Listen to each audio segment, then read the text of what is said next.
দিদির বাড়ি গিয়ে কোথায় কোথায় ঘুরতে গেলাম, কি কি করলাম, কি কি খাওয়া দাওয়া হলো, সেসব সম্পূর্ণটাই তোমাদের সাথে আজ শেয়ার করছি। তো প্রথম থেকে শেষ অবধি দেখতে থাকো।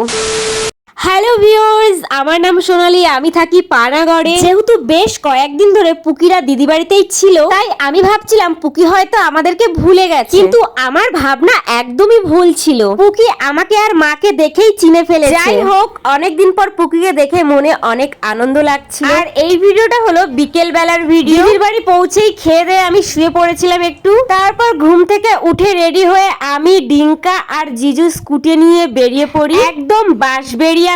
আর এখানে অনেক পুরনো একটা সুন্দর মন্দির আছে, আর এই মন্দিরের নাম অনেক বাড়ি আমি শুনেছি জিজুর মুখে। তাই তো বেশি দেরি না করে এই মন্দিরে চলে আসলাম। আর মন্দিরে এসেই সবার আগে মা তারার দর্শন করে নিলাম। তারপর মন্দিরটার চারিদিকে একটু ঘুরে ঘুরে দেখছিলাম। আর এত সুন্দর জায়গায় গিয়ে মন তো ভালো হবেই, খুব শান্তির জায়গা, তোমরা চাইলেও কিন্তু ঘুরে আসতে পারো। আর এই মন্দিরটার কি নাম জানা থাকলে আমাকে অবশ্যই কমেন্ট করো। আমরা যেহেতু সন্ধ্যাবেলায় গিয়েছিলাম তাই খুব একটা ঘুরতে পারিনি, না হলে আরো অনেক সুন্দর সুন্দর জায়গা ছিল দেখানোর মতন। যাই হোক, এবার যখন হয়নি, নেক্সট টাইম যখন যাব তখন অবশ্যই তোমাদের সাথে শেয়ার করব। আর হ্যাঁ, তোমাদেরকে একটা কথা বলে দিই, এখানে ব্লগে কিন্তু দুদিনের ভিডিও আছে, মানে সন্ধ্যাবেলায় ঘুরতে যাওয়া আর তার পরের দিন সকালের ভিডিও আছে। আর এই ভিডিওগুলো হলো যেদিন বৈষ্ণব সেবা হয়েছিল সেদিনকার।